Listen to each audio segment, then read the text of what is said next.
June 19, 1944, Philippine Sea. Dawn breaks over a vast expanse of blue water, stretching endlessly in every direction. On the bridge of a Japanese reconnaissance plane, Lieutenant Sakio Komatsu scans the horizon through binoculars. He has been searching for the American fleet for hours. His fuel gauge hovers near empty. Orders are simple. Locate the enemy carriers, report their position, return. Then he sees them. Not one carrier. Not two. 15 hulls cutting through the Pacific in perfect formation. The silhouettes are unmistakable. Flat-topped giants, each trailing white wakes like scars across the ocean. Around them, destroyers and cruisers form protective rings that extend for miles. Komatsu reaches for his radio transmitter. But before he can speak, something else catches his eye. The decks are moving planes, dozens of them, lifting off simultaneously from multiple carriers. He watches as one aircraft rises, then another, then three more. The launches don't stop. Every 30 seconds, another fighter or bomber climbs into the morning sky. Within minutes, the air above the American task force is filled with aircraft. 50, 70, 100 planes forming into squadrons, circling, organizing. Komatsu's hand trembles on the radio. He counts again. He must be mistaken, but the launches continue. Wave after wave. More planes than he thought possible. He keys the microphone and speaks the numbers that Japanese commanders will refuse to believe. 3 years earlier, the mathematics of carrier warfare had looked entirely different. December 7, 1941, Pearl Harbor. The Japanese combined fleet had demonstrated what concentrated carrier power could achieve. 6 carriers, Akagi, Kaga, Soryu, Hiryu, Shokaku, and Zuikaku, launched 353 aircraft in 2 waves against the American Pacific Fleet. The attack was devastating, precise, and over within hours. 9 American battleships sunk or damaged. The Pacific balance of power shifted in a single morning. This was the WWII, the first air fleet, the most powerful naval striking force ever assembled. Japanese doctrine had perfected carrier operations through years of combat in China and intensive training. Pilots averaged over 800 flight hours before joining frontline squadrons. Deck crews could launch a full strike wave in under 15 minutes. Coordination between carriers moved like clockwork. In those early months, Japanese carriers ruled the Pacific. They struck Ceylon in April 1942, sinking British warships and forcing the Royal Navy to retreat westward. They supported the conquest of the Dutch East Indies, the Philippines, Malaya. Everywhere the WWII appeared, Allied forces withdrew or died. The equation seemed clear. 6 carriers properly coordinated could dominate an ocean. But the Americans were learning. In building June 1942 Midway, the mathematics changed. 4 Japanese carriers, Akagi, Kaga, Soryu, and Hiryu, went to the bottom in a single day. Dive bombers from Enterprise, Yorktown, and Hornet caught the WWII at its most vulnerable moment. Flight decks crowded with armed and fueled aircraft. The fires spread faster than damage control parties could contain them. By sunset, Japan's carrier superiority was gone. Yet Midway was only the beginning of a transformation the Japanese Navy failed to fully comprehend. In American shipyards, a revolution had already begun. Not in tactics or training, but in something more fundamental: industrial capacity. The United States had not entered the war to win battles. It had entered to produce victory through sheer material overwhelming force. The numbers told a story Japanese planners found difficult to accept. In 1940, American shipyards delivered 0 aircraft carriers. In 1941, 1 escort carrier entered service. But by 1942, the assembly lines were accelerating. 7 carriers commissioned. In 1943, that number rose to 25. By 1944, American shipyards were launching fleet and escort carriers at a rate of nearly 2 per month. These were not small ships. The Essex-class fleet carriers, the backbone of America's Pacific offensive, displaced 27,000 tons each. They could carry 90 aircraft. Their flight decks stretched 872 feet. Each one required 21 million man-hours to construct, yet the shipyards at Newport News, Brooklyn, and Philadelphia produced them with assembly line efficiency. Hulls moved from keel laying to commissioning in under 18 months. The Japanese, by contrast, struggled to replace their losses. Shipyard capacity remained limited. Resources grew scarcer as American submarines strangled supply lines. The carrier Taiho, Japan's most advanced flat-top, required nearly 3 years to complete. Shinano, converted from a Yamato-class battleship hull, would take even longer. By mid-1944, Japan possessed 6 operational fleet carriers. America had over 2 dozen, with more arriving every month. But numbers alone did not explain what Lieutenant Komatsu would witness in June 1944. Carriers were merely platforms. The true transformation lay in how the Americans had reimagined carrier operations entirely. In 1943, Admiral Mark Mitcher assumed command of the newly formed Fast Carrier Task Force, officially designated Task Force 58 when operating under Admiral Raymond Spruance, and Task Force 38 under Admiral William Halsey. Mitcher was a naval aviator from the earliest days, a pilot who understood that carriers were not auxiliary vessels supporting battleship fleets. They were the fleet. The battleships were now the escorts. Mitcher organized his carriers into task groups, each containing 3 to 4 flat tops plus screening vessels. These groups could operate independently or mass for concentrated strikes. The concept was flexible, mobile, and utterly lethal. Instead of 6 carriers operating as a single unit, the Japanese model, the Americans deployed multiple independent groups that could converge from different directions, overwhelming enemy defenses through sheer volume and coordination. The tactical deployment, however, was only half the innovation. The other half was something no navy in history had achieved: sustained, continuous operations far from home ports. Traditional naval doctrine held that warships needed bases, harbors for resupply, dry docks for repairs. After a few days of intensive combat operations, a fleet withdrew to replenish fuel, ammunition, and provisions. This rhythm dictated the tempo of naval warfare for centuries. The Americans discarded that rhythm entirely. Beginning in late 1943, the U.S. Navy perfected underway replenishment, the ability to refuel, rearm, and resupply ships at sea without returning to port. Fleet oilers pulled alongside carriers at 15 knots, connected fuel lines, and pumped thousands of gallons of aviation gasoline, while both ships steamed forward. Ammunition ships transferred bombs and torpedoes via high lines stretched between vessels.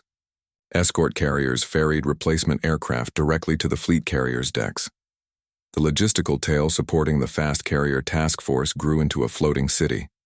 Service Squadron 10, nicknamed the Fleet Train, comprised over 30 oilers, ammunition ships, repair vessels, and floating supply depots. They operated from advance anchorages at Ulithi Atoll and Manus Island, forward bases closer to Japanese territory than Pearl Harbor.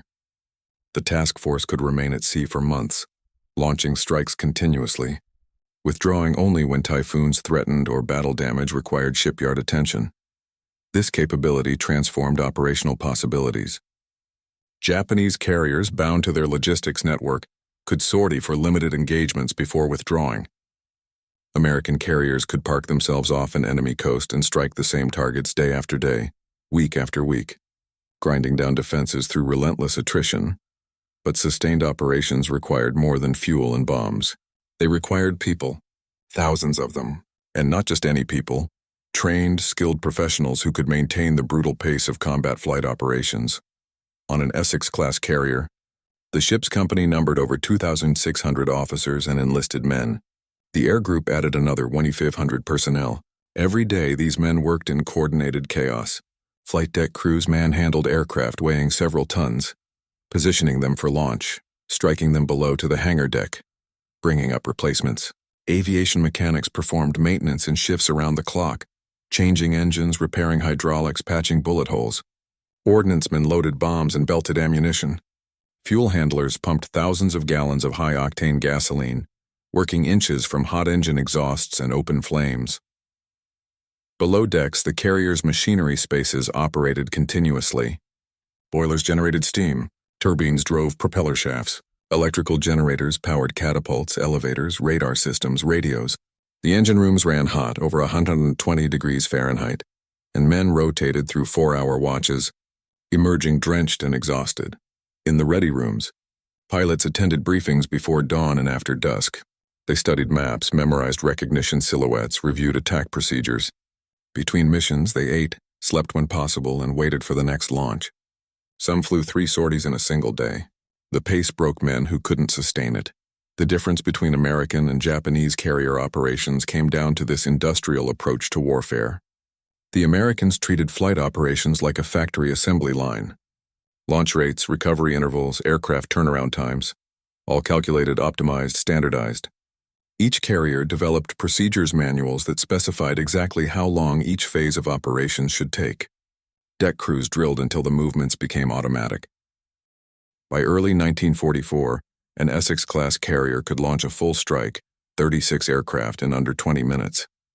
Recovery took slightly longer, but within an hour the same carrier could land, refuel, rearm, and relaunch its aircraft. This cycle repeated throughout daylight hours. On days of intensive operations, a single carrier launched and recovered over 150 sorties. And the Fast Carrier Task Force never operated alone. Task Force 58 typically deployed 4 task groups simultaneously, each with 3 to 4 carriers. The mathematics became staggering. 12 carriers, each launching 150 sorties on a heavy operations day, generated over 1,500 aircraft missions.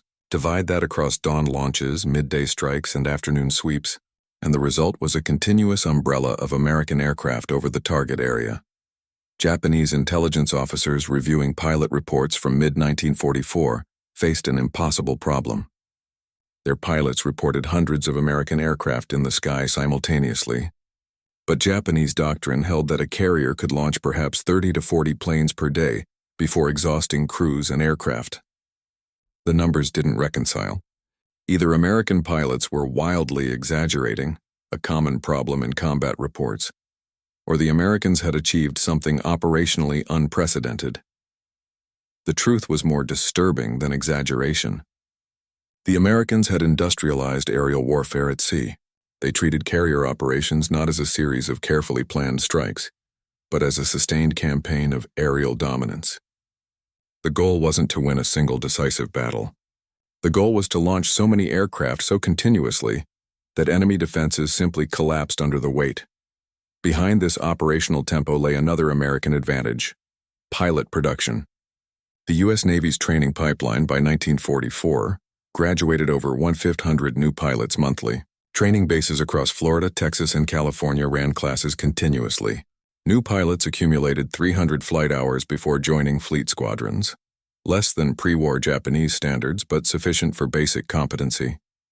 The American philosophy accepted that many pilots would be merely adequate. Volume compensated for individual skill. Japan, meanwhile, struggled to replace its losses. The veteran pilots who struck Pearl Harbor and dominated the early war were gone, killed at Midway, shot down over Guadalcanal, lost in the grinding attrition of the Solomons campaign. Training programs produced replacements slowly, and fuel shortages limited flight hours. By mid-1944, new Japanese pilots often had under 100 hours of flight time. Some reached frontline squadrons with barely enough skill to land on a carrier deck. The stage was set for a confrontation that would validate or shatter Japanese assumptions about American carrier capabilities. When the Fast Carrier Task Force steamed toward the Marianas in June 1944, it brought 15 carriers carrying over 900 aircraft. Opposing them, the Japanese mobile fleet deployed 9 carriers with 473 aircraft. The numbers looked competitive, but numbers on paper meant nothing against the reality of sustained operations the Americans were about to demonstrate. Angle 1. The human element. The deck crew on the flight deck of USS Lexington. Aviation machinist's mate, second-class Robert Blanchard, has been awake for 19 hours. His hands are black with grease and hydraulic fluid. His khaki uniform, once pressed and clean, is now streaked with oil and sweat. The soles of his boots are soft from walking across steel decks heated by the tropical sun. It is 05:30 hours. The first launch begins in 15 minutes. Blanchard and his crew chief crouch beside a F-6F Hellcat fighter, conducting the final pre-flight inspection. They check control surfaces, test the aileron movement, examine hydraulic lines for leaks. The pilot, a lieutenant junior grade whose name Blanchard doesn't know, climbs into the cockpit and begins his checklist. The engine coughs once, twice, then roars to life. The propeller becomes a blur. Exhaust smoke washes over the deck crew. Around Blanchard, 50 other men move with practiced urgency. Ordnancemen roll a dolly carrying 500-pound bombs toward a dive bomber spotted near the island.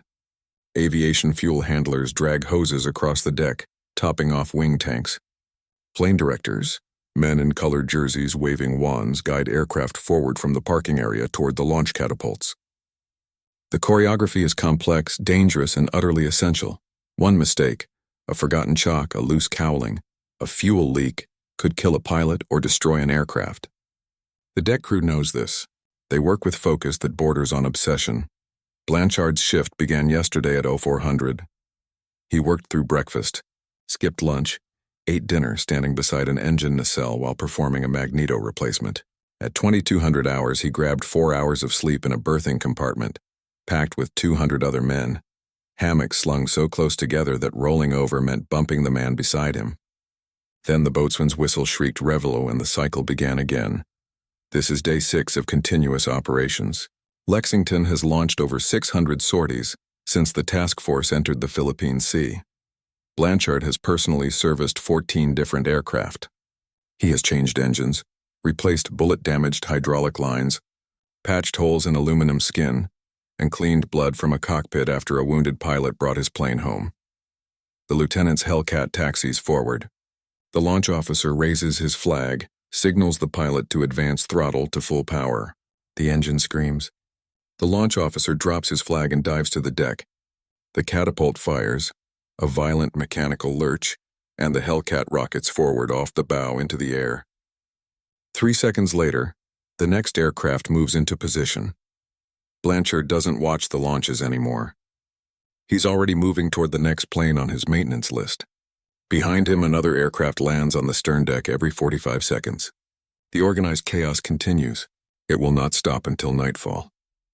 And even then, night fighters will patrol overhead while the deck crew performs maintenance under floodlights, preparing for tomorrow's dawn launch. This is what 500 sorties per day actually means, not abstract numbers.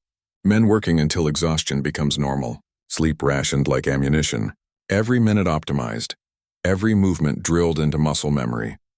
The Japanese possessed skilled mechanics and dedicated deck crews, but they did not have Blanchard, multiplied by 30,000 across 15 carriers. They did not have the industrial mindset that treated men as components in a vast machine of aerial warfare. The Americans did, and that made all the difference. Angle 2. Technological edge. The systems advantage. The technology gap between American and Japanese carriers by 1944 extended far beyond aircraft performance. It lived in the systems, the infrastructure of sustained operations that Japanese designers had never prioritized. Consider the catapult. American carriers mounted hydraulic catapults capable of launching a fully loaded bomber in under 3 seconds. This was critical for maintaining launch tempo. An Essex-class carrier could launch aircraft simultaneously from 2 catapults, while additional planes rolled forward from the deck park. The hydraulic system recycled quickly, under 2 minutes between launches from the same catapult. This meant that during heavy operations the carrier could sustain a launch every 30 seconds. Japanese carriers, by contrast, primarily relied on deck runs. Aircraft accelerated under their own power down the flight deck and lifted off from the bow. This method worked but consumed time and deck space. Only the newest Japanese carriers mounted catapults, and these were less powerful than American systems. Launch tempo suffered. Where an American carrier could dispatch 36 aircraft in 20 minutes, a Japanese carrier required 40 minutes or more. Then there was radar.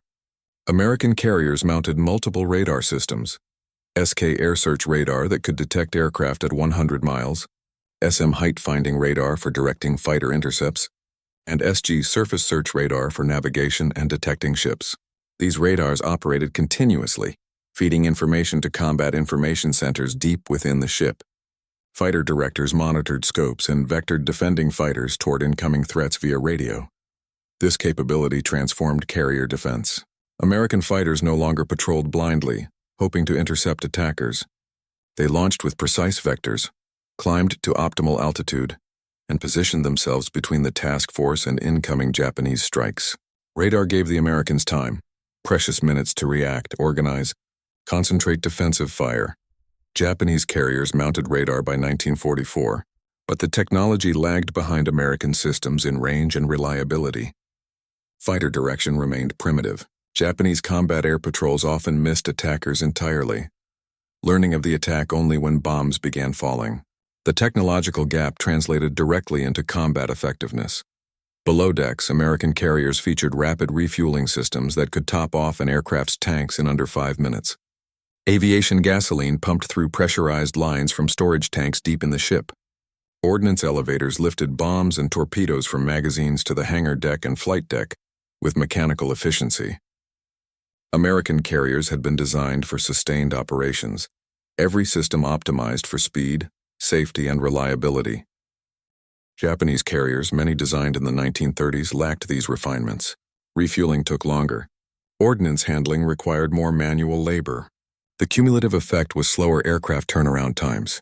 What an American carrier accomplished in 60 minutes. Land, refuel, rearm, and relaunch an aircraft took a Japanese carrier 90 minutes or more. Speed compounded across hundreds of sorties. The Americans could cycle through 3 strike waves in the time the Japanese completed 2. Over days of continuous operations, this advantage multiplied into overwhelming aerial dominance. Angle 3. The Japanese perspective, disbelief and miscalculation. In the ready room of carrier Zuikaku, Lieutenant Commander Zenji Abe studies reconnaissance photographs with growing confusion. The images taken by a scout plane over the American task force yesterday afternoon show 15 carriers. His intelligence briefing listed 12. Either the reconnaissance pilot miscounted, possible given the stress of flying alone over an enemy fleet, or the Americans had reinforced more quickly than anticipated. Abe commanded a dive bomber squadron. He had fought at Coral Sea, survived the carnage at Santa Cruz, and led strikes over Rabaul. He understood carrier operations as well as any pilot in the mobile fleet, and the numbers he was hearing made no tactical sense. Fellow pilots, returning from yesterday's strike, reported the sky thick with American fighters. Not a dozen, not 2 dozen. Hundreds. The anti-aircraft fire had been so intense that bomber formations disintegrated before reaching their targets. Only a handful of aircraft reached the American carriers. Fewer returned. The strike had launched with 69 aircraft. 42 failed to return. The survivors reported minimal damage inflicted on the enemy. One pilot claimed to have scored a hit on a carrier. Another thought he'd damaged a cruiser. But photographic confirmation was non-existent. The strike had simply vanished into the American defensive screen and died there. Japanese doctrine held that a carrier could sustain perhaps 2 major strikes per day before exhausting its aircraft and crews. 3 strikes was the absolute maximum, reserved for decisive engagements. Yesterday, the American carriers had flown continuously from dawn until dusk. Abe's intelligence officer estimated over 400 American sorties, fighters, bombers, reconnaissance planes, anti-submarine patrols. How? The mathematics didn't work. 15 carriers, each launching perhaps 40 sorties per day, yielded 600 total sorties maximum. But that assumed optimal conditions. Perfect weather, no combat losses, no mechanical breakdowns. Real-world operations always fell short of theoretical maximums, yet the Americans seemed to exceed their theoretical limits routinely. Some Japanese officers suggested the Americans were operating from land bases in addition to carriers. But the nearest American airfields were over 800 miles away, beyond the range of carrier aircraft. Others proposed that American carriers somehow embarked larger groups, perhaps 120 or 150, aircraft per ship instead of the typical 75. But reconnaissance photographs showed standard-sized carriers, not enlarged monsters. The truth was simpler and more disturbing. American operational tempo had transcended Japanese understanding of what was possible. The Americans launched more sorties because they had industrialized the process. They maintained higher sortie rates because their deck crews worked in shifts. Their maintenance procedures were streamlined. Their logistics network eliminated downtime. Abe didn't have access to these details. He only knew that the enemy was flying far more missions than Japanese doctrine suggested was sustainable. And if intelligence assessments were wrong about American sortie rates, what else might they be wrong about? The answer to that question would arrive in less than 12 hours, when the first American strike waves appeared on Zuikaku's radar scopes. Abe would lead his squadron into the air one final time, heading toward an American fleet that would launch more aircraft in a single afternoon than he thought possible. He would not return from that mission. Like so many Japanese naval aviators, he would vanish into the Pacific sky, another casualty of an industrial war Japan could not win. Angle 4, Industrial Warfare, the Shipyard Miracle in Newport News. Virginia, the night shift at the shipyard never stops. Arc welders throw blue-white sparks across the skeletal frame of CV-36, the future USS Antietam. Riveters pound steel plates into place with pneumatic hammers that echo across the James River. Cranes lift prefabricated hull sections weighing 40 tons, lowering them with millimeter precision onto the growing structure. This is the 19th Essex-class carrier under construction. It will not be the last. The shipyard operates on a schedule that would have seemed fantastical in 1941. Keel laying to commissioning, 17 months. For a warship displacing 27,000 tons, carrying 2,600 men, and bristling with anti-aircraft guns and aircraft catapults, this timeline represents an industrial achievement without precedent. British and Japanese shipyards required 3 to 4 years to produce comparable vessels.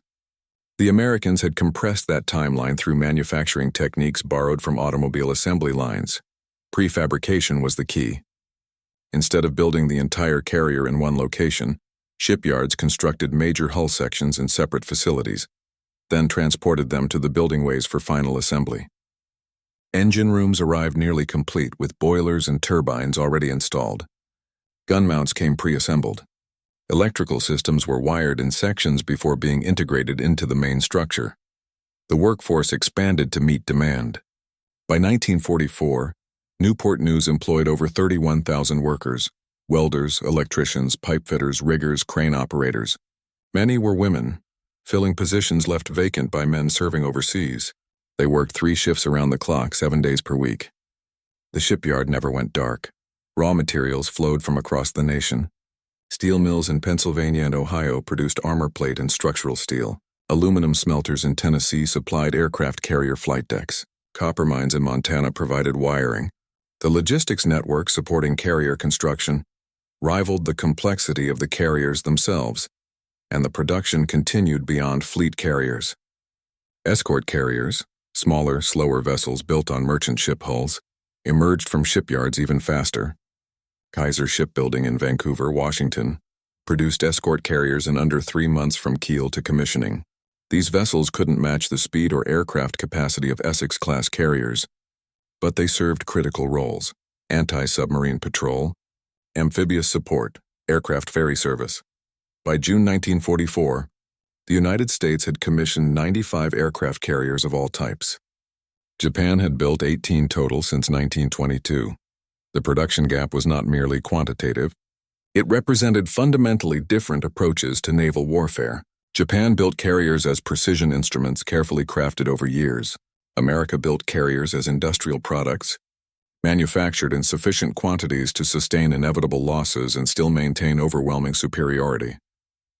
This industrial capacity allowed American naval commanders to think differently about operations. Losing a carrier was tragic but not catastrophic. Another would arrive within months. Japanese commanders operated under no such luxury. Every carrier lost represented an irreplaceable hole in their battle line. Caution became necessary. Risk aversion pervaded tactical planning. The Americans embraced risk because they could afford losses. Task force commanders sent carriers into dangerous waters, knowing that even if one sank, a dozen others remained. This operational freedom translated directly into aggressive tactics that kept Japanese forces constantly reacting, never seizing initiative. The shipyards made this possible. Every carrier that slid down the building ways into the water represented thousands of workers, millions of man-hours, and an industrial system operating at peak efficiency. The Japanese soldiers who couldn't believe American carriers launched 500 sorties daily were witnessing the surface manifestation of an industrial base they had never fully comprehended. Angle. Front pilot quality versus quantity. The training gap at Naval Air Station Corpus Christi, Texas. Ensign James Mitchell completes his carrier qualification. He has accumulated 302 flight hours over 9 months of training. He can navigate by dead reckoning, execute basic combat maneuvers, and land on a carrier deck in daylight under good weather conditions. By 1944 standards, this makes him operational. By 1941 standards, Mitchell would be considered barely competent. The pre-war U.S. Navy demanded rigorous training. Pilots spent 2 years in training programs before joining fleet squadrons, accumulating over 600 flight hours. They mastered instrument flying, night operations, dive bombing, torpedo attacks. Only the top performers received carrier assignments. Standards were uncompromising. The war changed everything. The Navy needed pilots immediately in vast numbers. Training programs compressed. Advanced techniques became optional. Night carrier operations, once mandatory, became specialist skills taught only to select pilots. The goal shifted from producing excellent pilots to producing adequate pilots quickly. Mitchell represents this new paradigm. He knows enough to survive his first combat missions. Experience will teach him the rest if he lives long enough to acquire it. The Navy accepted this bargain. Train more pilots to lower standards, accept higher initial casualties, rely on survivors gaining experience in combat. The mathematics favored this approach. If 10 pilots entered combat and 3 died in their first month while 7 survived to become veterans, the Navy gained 7 experienced pilots. The alternative, training fewer pilots to higher standards, couldn't produce enough aviators to crew the expanding carrier fleet. Quantity became its own quality.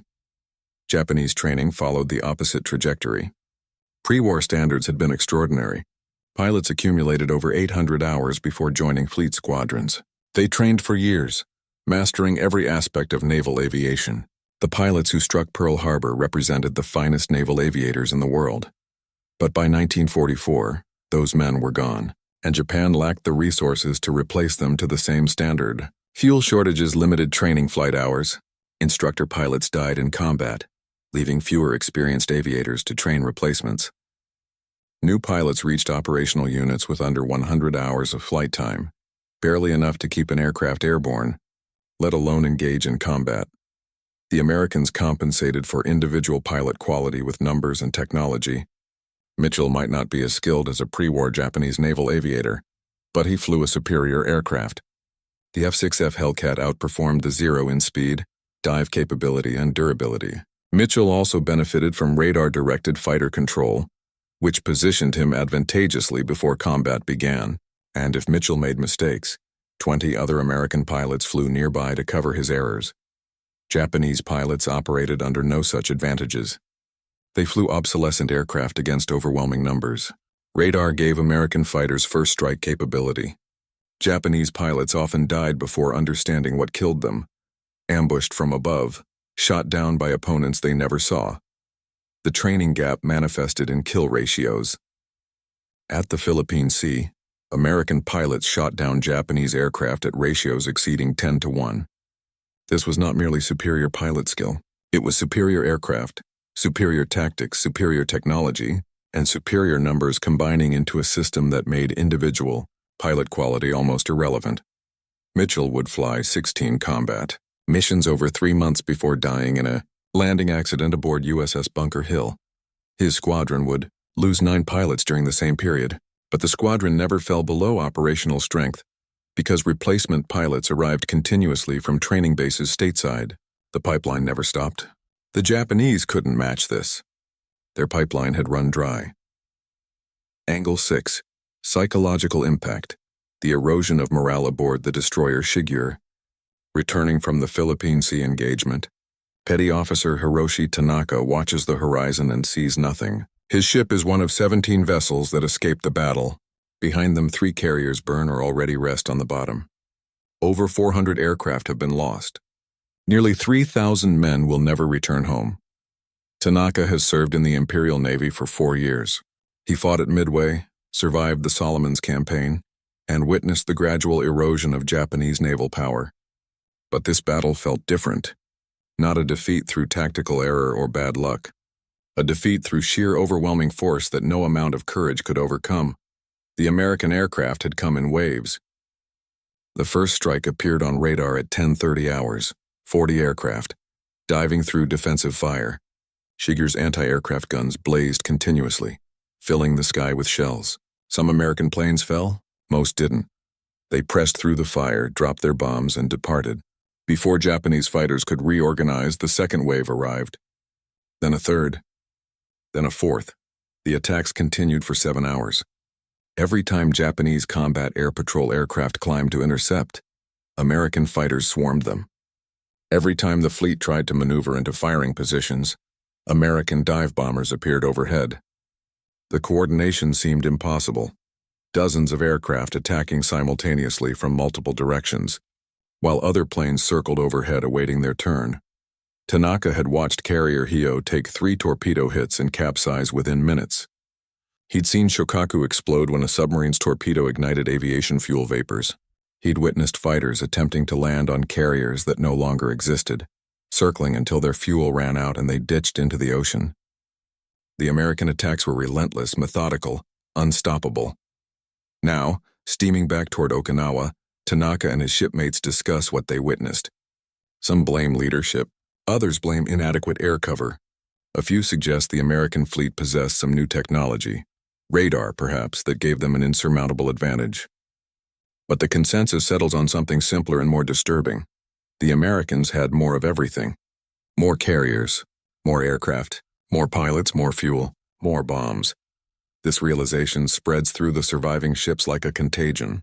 Japan is losing not because of inferior courage or skill, but because the enemy can afford losses that would cripple the Imperial Navy.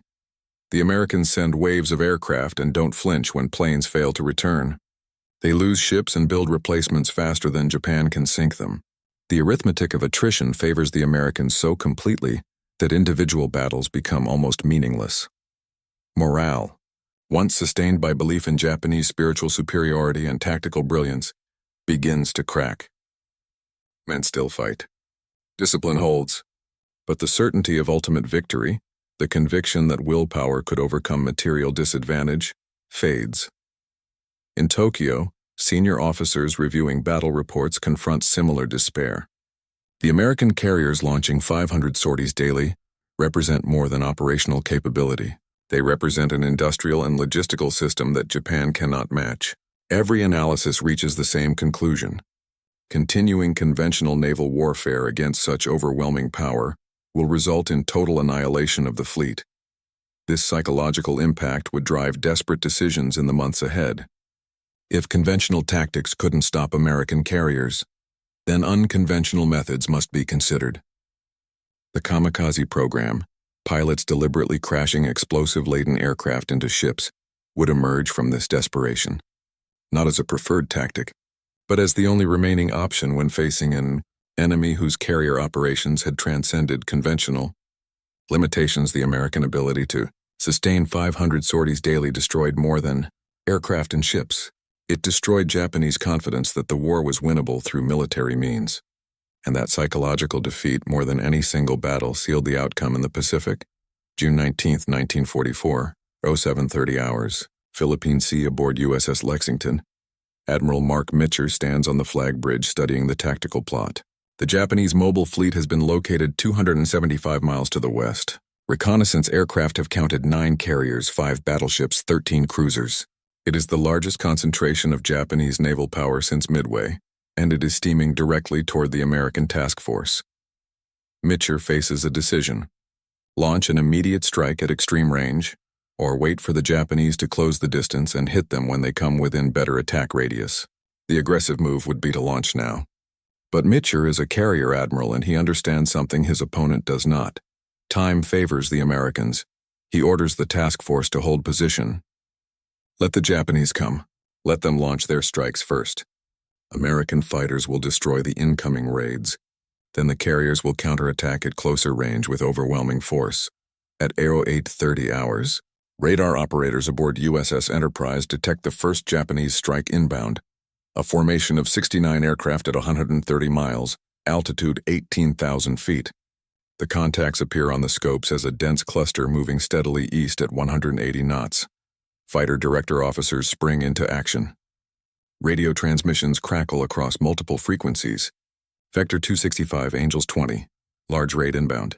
Prepare to intercept. On the flight decks of 15 carriers, Hellcat fighters launch in rapid succession. The catapults fire rhythmically. hurling aircraft into the morning sky every 30 seconds. Within 18 minutes, 140 American fighters are airborne, climbing hard toward the intercept point. The Japanese formation doesn't stand a chance. The Americans have radar altitude data. They know exactly where to position themselves. The Hellcats climb to 24,000 feet, 6,000 feet above the Japanese formation, and wait. When the enemy bombers appear below them, silhouetted against white clouds, the Americans roll inverted and dive. The fight is brief and catastrophic. Japanese aircraft disintegrate under concentrated .50 caliber fire. Zeros attempting to protect the bombers are overwhelmed by sheer numbers, 3 or 4 Hellcats converging on each defender. Within 20 minutes, 42 Japanese aircraft are destroyed. The survivors scatter. Only a handful reach the American task force, and anti-aircraft fire claims most of those. One bomb hits the battleship South Dakota, causing minor damage. That is the extent of Japanese success. On Lexington's flag bridge, Mitchell receives the combat reports with satisfaction. 1 raid defeated at minimal cost. But radar shows 3 more formations inbound. The Japanese are committing everything. The second raid arrives at 10:30 hours. 110 aircraft, approaching from the northwest.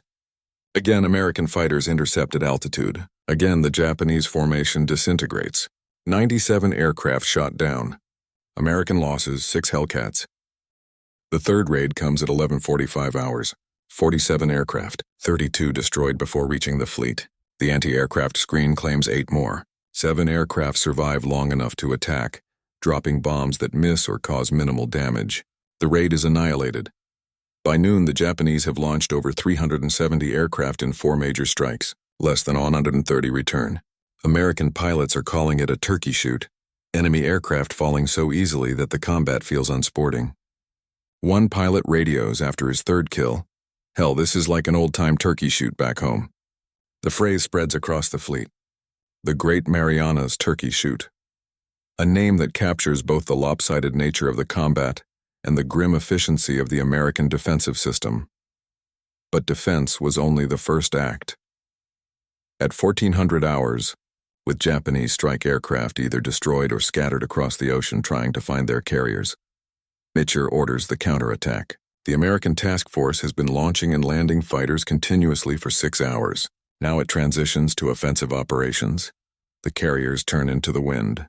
The deck crews, who have been working since dawn, shift into a new rhythm. Fighters are struck below to the hangar decks. Dive bombers and torpedo planes are brought up on elevators, positioned for launch. Ordnancemen load 1,000-pound bombs onto dauntless dive bombers. Aviation fuel handlers top off tanks. The choreographed chaos intensifies. The first strike wave launches at 14:30 hours. 85 aircraft from Task Group 58.1. At 14:45, Task Group 58.2 launches 77 more aircraft. By 1500 hours, over 240 American bombers and fighters are airborne and forming up, heading west toward the last known position of the Japanese fleet. On USS Enterprise, Lieutenant Commander James Minnie leads his bomber squadron through the launch sequence. His Dauntless carries a single 1,000-pound bomb slung beneath the fuselage. The aircraft is heavy, sluggish on takeoff. The catapult hurls him forward, and for a brief second, he feels the sickening sensation of falling as the aircraft drops below flight deck level. Then the engine catches full power and he climbs, banking left to join the formation. Behind him, another Dauntless launches. Then another. The sky fills with aircraft, bombers spiraling upward in lazy circles, fighters weaving overhead in combat air patrol. Minnie counts airplanes and loses track after 50. There are simply too many to count. The formation sets course 265 degrees, climbing to 14,000 feet. The flight to the target area will take 90 minutes. Minnie settles into his seat, scans his instruments, and waits. Around him, 239 other aircraft drone westward in a formation that stretches across 10 miles of sky. This is not a desperate strike by a few dozen aircraft. This is an industrial attack. A mass of bombers delivered with assembly line precision toward an enemy fleet that has already expended its own striking power. The Japanese carriers have few aircraft left to defend themselves. Their combat air patrols have been depleted by 7 hours of continuous defensive action. The American strike will arrive against a fleet that is disorganized, low on fuel, and critically vulnerable. At 16:20 hours, Minnie's radio crackles. Target sighted. Multiple carriers ahead bearing 280 degrees. He strains to see through the haze. Then the ocean surface resolves into shapes, ships, dozens of them, carriers turning desperately, trying to avoid the inevitable. Minnie pushes his stick forward and begins his dive. The Dauntless accelerates toward 300 knots. Wind screams over the canopy. The target, a carrier showing the distinctive long flight deck, grows larger in his bomb sight. Anti-aircraft fire begins to burst around him. Black puffs that stain the air. He ignores the flak, keeps the sight centered on the carrier's deck, waits until the altitude reads 2,500 feet, then releases the bomb and pulls hard on the stick. G-forces crush him into his seat. The horizon spins. He catches a glimpse of other bombers diving, bombs falling like rain, explosions erupting across the Japanese fleet. He doesn't see his bomb hit. There are too many explosions to distinguish individual impacts, but when he levels off at 1,000 feet and looks back, 3 carriers are burning. Black smoke columns rise thousands of feet into the air. Destroyers are circling frantically. More American aircraft are diving through the defensive fire. Minnie keys his radio. Good hits on all targets. Multiple carriers burning. Recommend follow-up strike. The formation regroups and turns east, heading back toward the American task force. Behind them, the Japanese mobile fleet burns. The carrier Hio has taken 3 bomb hits and is listing heavily. Zuikaku, one of the 2 carriers that struck Pearl Harbor and survived until now, is damaged and trailing oil. The oiler Hayasui explodes in a fireball that can be seen from 30 miles away, but the Americans are not finished.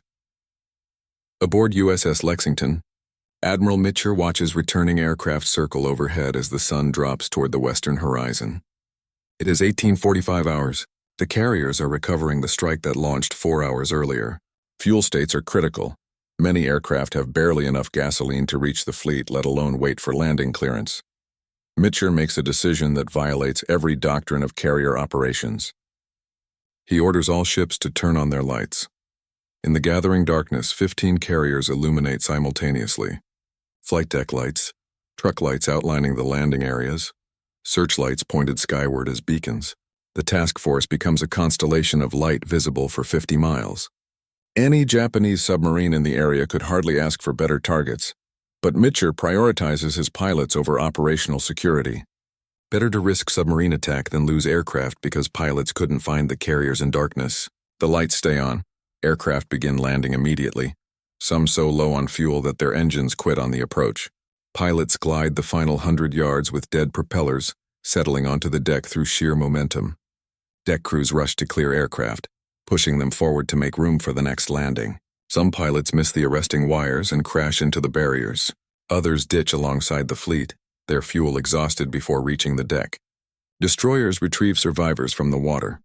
The recovery continues for 2 hours. By 2100 hours, 216 aircraft have been recovered. 23 are lost to fuel exhaustion or operational accidents. It is an acceptable ratio, barely, for a strike launched at extreme range in deteriorating weather conditions. In the ready rooms, pilots collapse into chairs and give hurried debriefs to intelligence officers. The reports are consistent. Heavy damage inflicted on the Japanese fleet, multiple carriers hit, defensive fire weak and disorganized. One pilot estimates they faced only 30 Japanese fighters, a fraction of the combat air patrol that should have been protecting the fleet. The arithmetic tells the story. The Japanese mobile fleet launched 373 aircraft in 4 strikes during the morning. Only 130 returned. Of those survivors, many were damaged or too low on fuel to fly again. When the American counterattack arrived in the afternoon, the Japanese had fewer than 50 operational fighters to defend 9 carriers. The Americans hit them with 240 bombers escorted by their own fighters. The outcome was inevitable. But the day's operations reveal something beyond tactical victory. They demonstrate sustained operational capability that redefines carrier warfare. Between dawn and dusk on June 19, 1944, Task Force 58 flew over 1,000 sorties. This includes 40 fighters launched. For the initial interception at 08:30 hours continuous, combat air patrols throughout the day, rotations, every 2 hours requiring 60-80, fighters airborne constantly, 240 aircraft in the afternoon, strike against the Japanese fleet.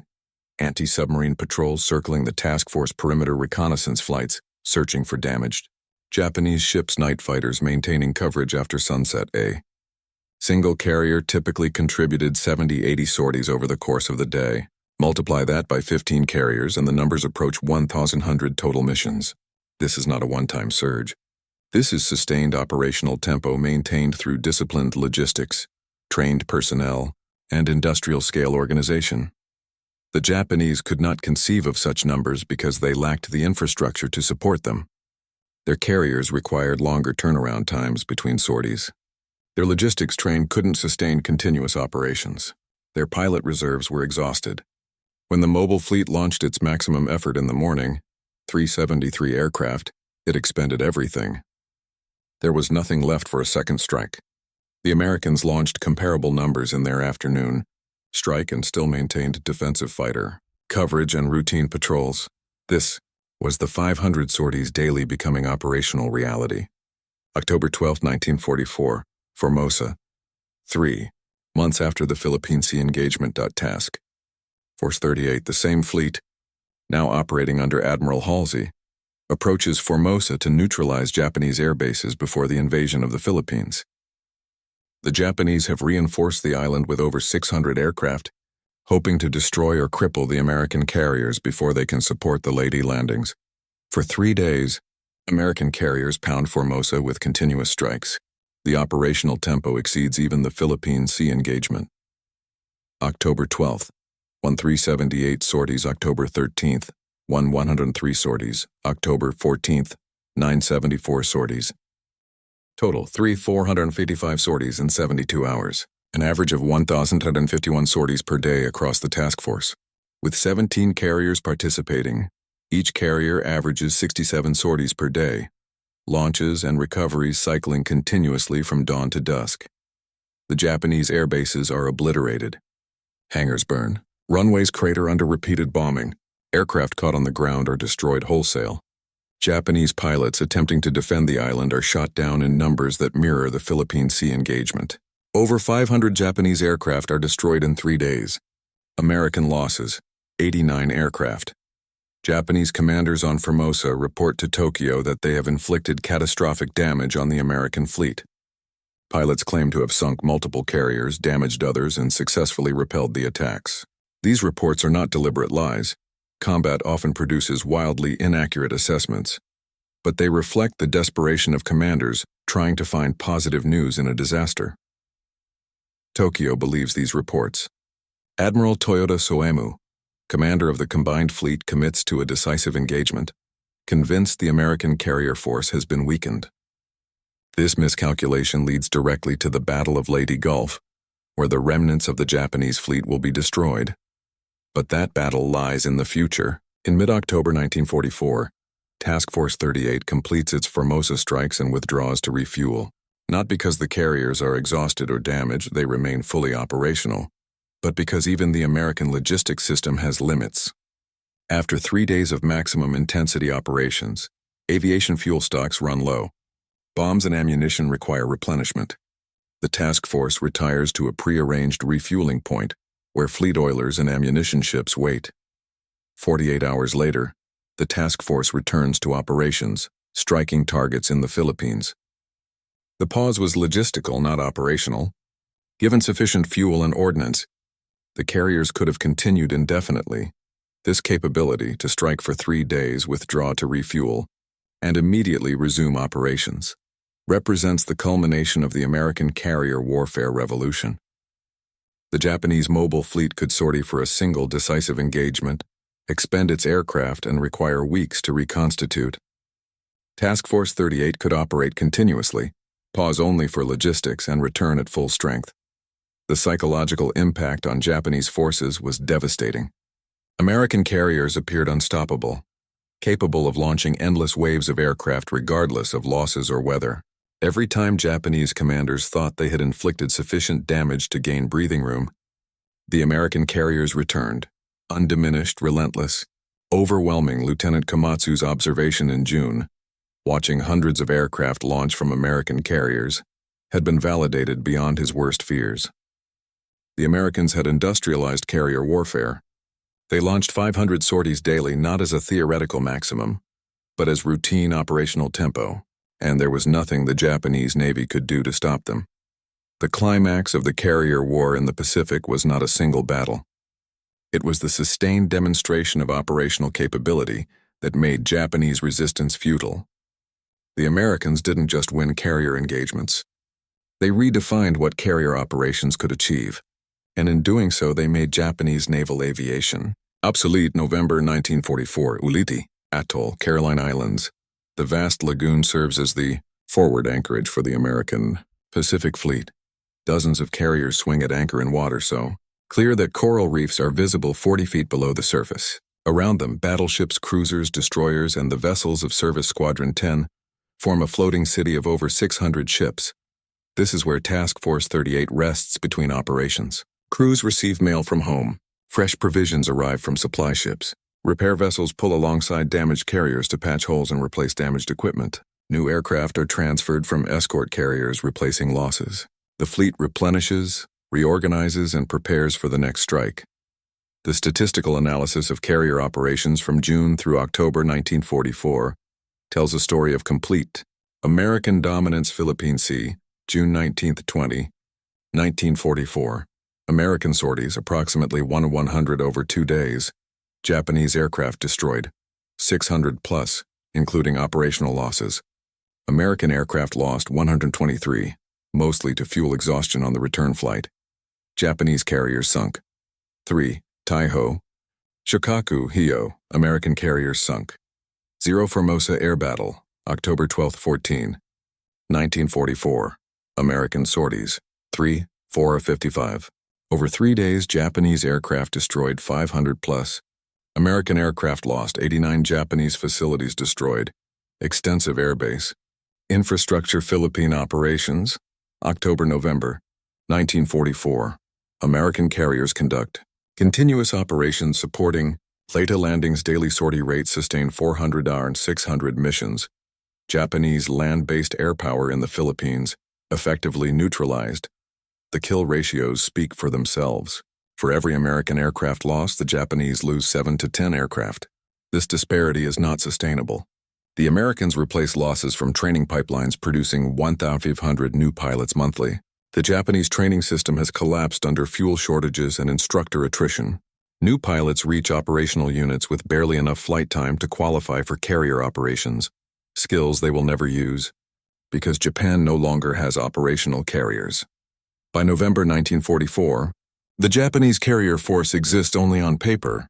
Surviving carriers, Zuikaku, damaged at Philippine Sea, was later sunk at Leyte Gulf, have been withdrawn to Japan. They lack aircraft fuel and trained pilots to operate them. The once mighty Kido Butai is reduced to museum pieces, floating monuments to a naval doctrine that industrial warfare has rendered obsolete.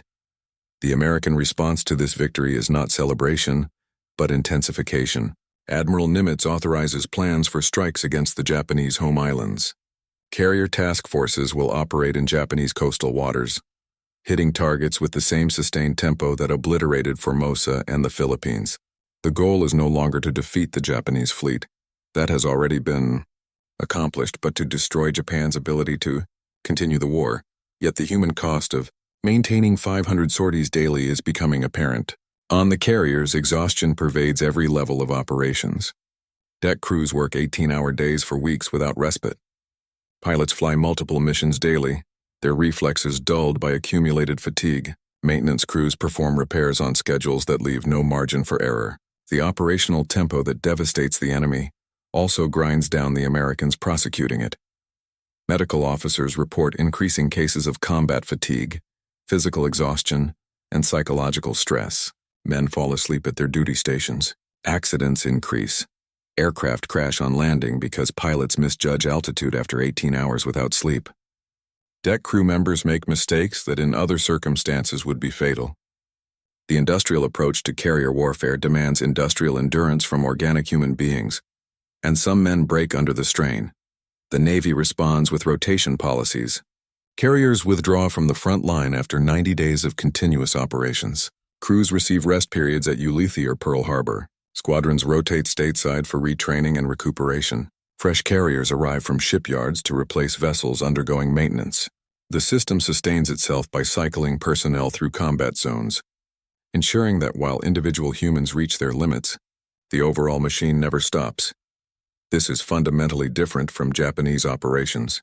The Imperial Navy commits its carriers to decisive battles, then withdraws to reconstitute. The Americans commit their carriers to continuous operations, then rotate units to sustain the tempo indefinitely. The strategic implications are profound. The Japanese can never gain breathing room, never reconstitute their forces, never seize initiative. But the most significant aftermath of the carrier dominance demonstrates itself not in naval battles, but in Japanese strategic desperation. Conventional naval aviation has proven incapable of stopping American carriers. The turkey shoot at Philippine Sea demonstrated that Japanese pilots, no matter how brave, cannot penetrate American defenses in sufficient numbers to inflict meaningful damage. The Formosa strike showed that even land-based air power cannot survive against sustained carrier attacks. This reality forces Japanese commanders toward a terrible conclusion. If conventional attacks cannot stop American carriers, then unconventional methods must be employed. The kamikaze program, organized suicide attacks where pilots deliberately crash explosive-laden aircraft into ships, emerges from this desperation, not as a preferred tactic but as the only remaining option. The first organized kamikaze attacks occur at Leyte Gulf in October 1944. Admiral Takejiro Onishi, commanding 1st Air Fleet in the Philippines, addresses his pilots with brutal honesty. Conventional attacks have failed. Pilot skill cannot overcome American numerical and technological superiority. The only way to damage American carriers is to guarantee hits by crashing directly into them. He asks for volunteers. Young pilots, seeing no other way to serve their country effectively, step forward. The kamikaze attacks achieve what conventional strikes could not. They damage American carriers. The escort carrier St. Lo is sunk by a kamikaze on October 25, 1944, the first American carrier sunk by Japanese air attack since Hornet at Santa Cruz 2 years earlier. Other carriers are damaged. The Americans are forced to acknowledge that kamikaze attacks, though militarily unsound and morally abhorrent, are tactically effective in ways that conventional bombing is not. But even this desperate tactic cannot overcome the fundamental arithmetic. American shipyards produce carriers faster than kamikazes can sink them. The training pipeline produces new pilots faster than suicide attacks deplete them. Industrial capacity absorbs losses that would cripple any other navy. The aftermath of American carrier dominance is not merely the defeat of Japanese naval aviation. It is the transformation of warfare itself into an industrial process, where material superiority becomes absolute. The side that can launch 500 sorties daily, sustain that tempo for months, replace losses immediately, and never yield operational initiative will win, regardless of courage, skill, or tactical brilliance on the other side. February 16, 1945. Off the coast of Japan, the carriers of Task Force 58 steam through heavy weather toward Tokyo Bay. This operation, striking the Japanese capital itself, would have been unthinkable in 1942. Now, it is routine. The task force has grown to 16 fleet carriers and 5 light carriers. Over 1,200 aircraft operate from their decks. The objective is to suppress Japanese air defenses before the invasion of Iwo Jima, scheduled for 3 days from now.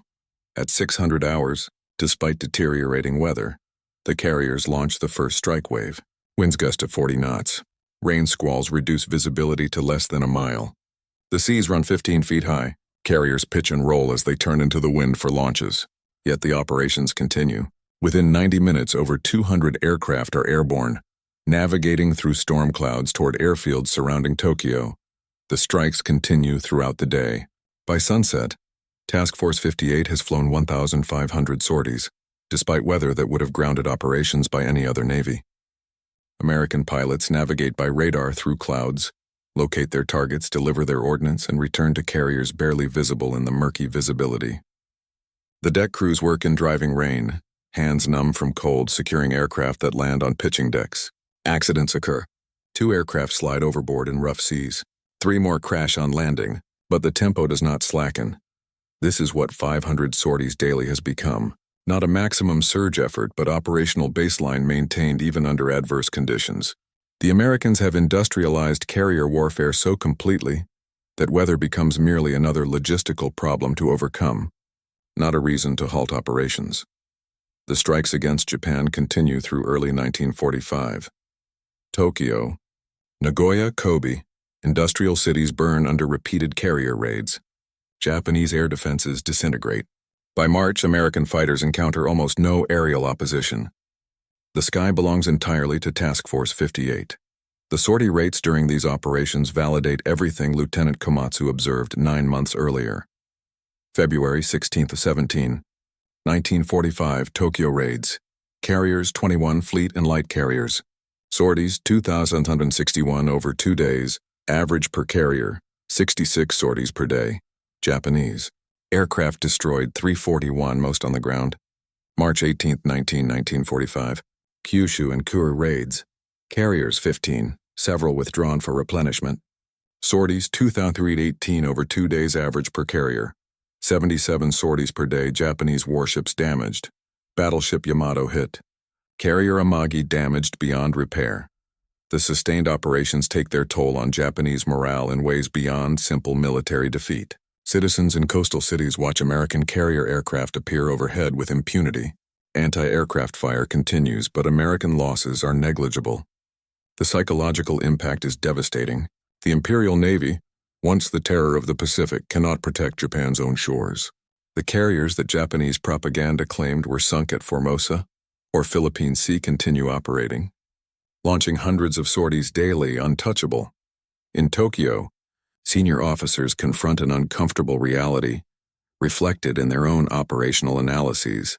A captured American manual detailing carrier operations procedures reveals the systematic approach behind the sortie rates. Japanese staff officers study the document with grim fascination. The Americans have standardized every aspect of carrier operations: launch procedures timed to the second, maintenance schedules calculated to maximize aircraft availability, crew rotation policies designed to sustain operations indefinitely. One staff officer summarizes the findings in a report that never reaches beyond the Naval General Staff. The enemy has transformed carrier operations from an art requiring exceptional skill into a manufacturing process requiring only adequate competence and sufficient resources. We cannot compete in this type of warfare. The report is filed and forgotten. By March 1945, such analyses are academic. The question is no longer whether Japan can match American carrier capabilities. Clearly it cannot. But whether anything can be done to slow the inevitable advance. The answer emerges in the waters off Okinawa, where the most intensive kamikaze campaign of the war unfolds. From April through June 1945, over 1,900 kamikaze sorties are flown against the American fleet supporting the Okinawa invasion. The attacks sink 36 ships and damage 368 others. 13 escort carriers are hit. 5 fleet carriers suffer kamikaze damage. The campaign represents Japan's most effective aerial response since Philippine Sea. Yet even this cannot alter the strategic balance. American carriers continue operating throughout the Okinawa campaign. When one carrier is damaged and withdraws, another arrives from Pearl Harbor to replace it. The rotation continues seamlessly. Task Force 58 maintains at least 12 operational carriers off Okinawa for 82 consecutive days, flying an average of 400 sorties daily in direct support of ground forces, while simultaneously maintaining combat air patrols to defend against kamikazes. The numbers from Okinawa are staggering. Total American carrier sorties: over 35,000 during the campaign average daily. Sorties: 427 operational carriers at any given moment. 1216 Japanese. Aircraft destroyed 7830, including kamikaze aircraft. Shot down before reaching targets.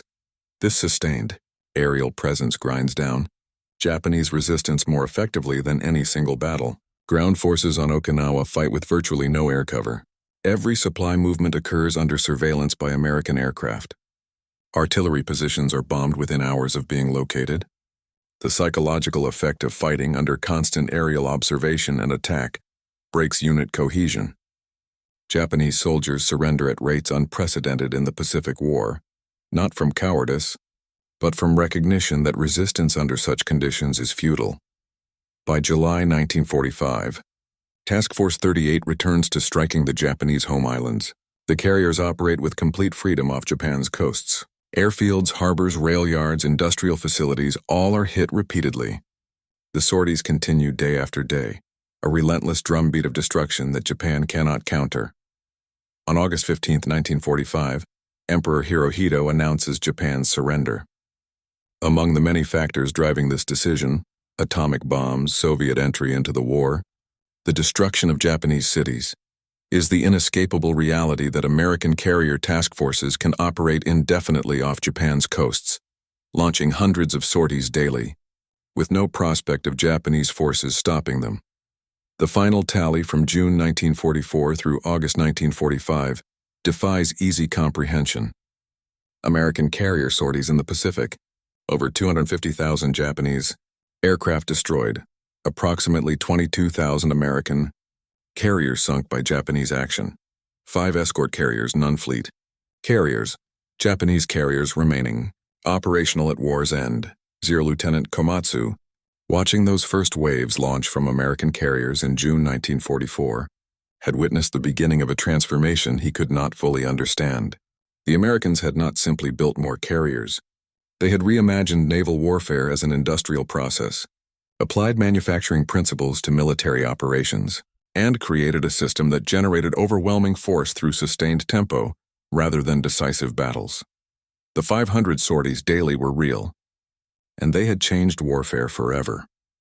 There is a photograph taken aboard USS Lexington in June 1944. It shows the flight deck at dusk, crowded with aircraft being prepared for the next day's operations. Deck crews move between the planes, small figures dwarfed by the machinery they service. In the background, other carriers are visible on the horizon, their silhouettes dark against the fading light. The photograph captures no dramatic moment. No bombs exploding, no aircraft launching. Just the routine machinery of industrial warfare, men and machines organized into a system that could sustain operations indefinitely.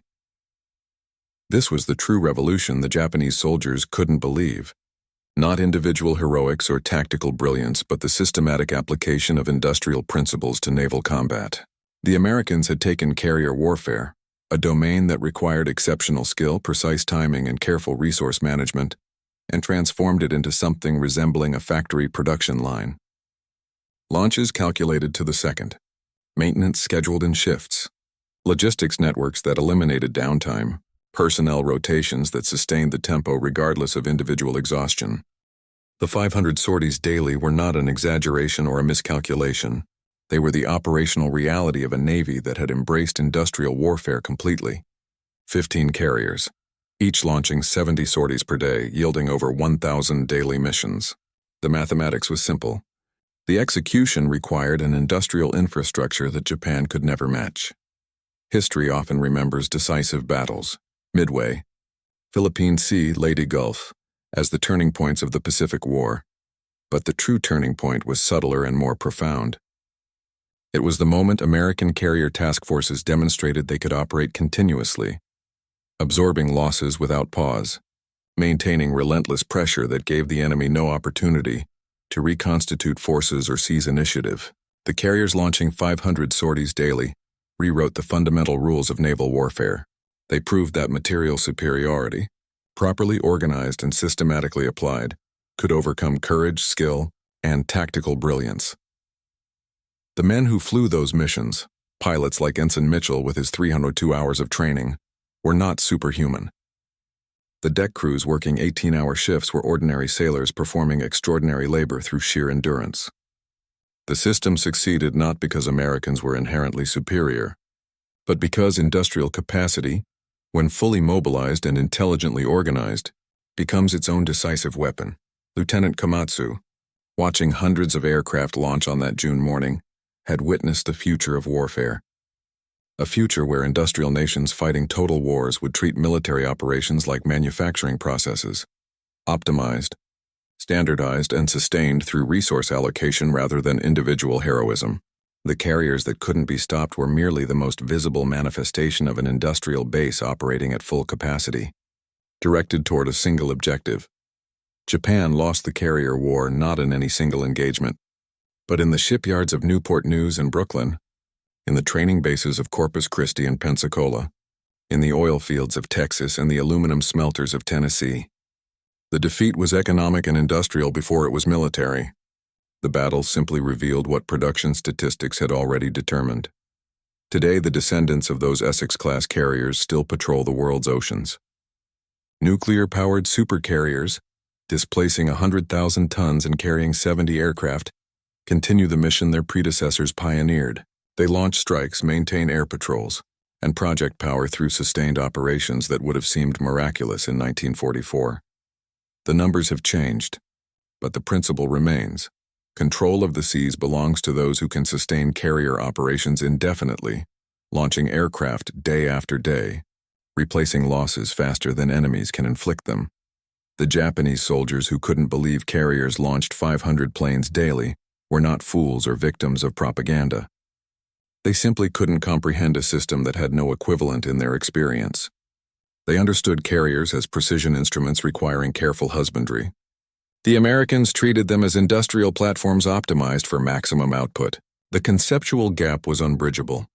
In the end, the story of those 500 daily sorties is not about aircraft or tactics. It is about the moment warfare became fully industrialized, when the side with greater factory capacity gained advantages that courage alone could not overcome. The carriers were merely the delivery system. The real weapon was America's industrial heartland, working at full capacity, producing the material that made those 500 sorties possible, and doing so every single day until the enemy could no longer respond. That is what the Japanese soldiers couldn't believe. And that is what changed naval warfare forever.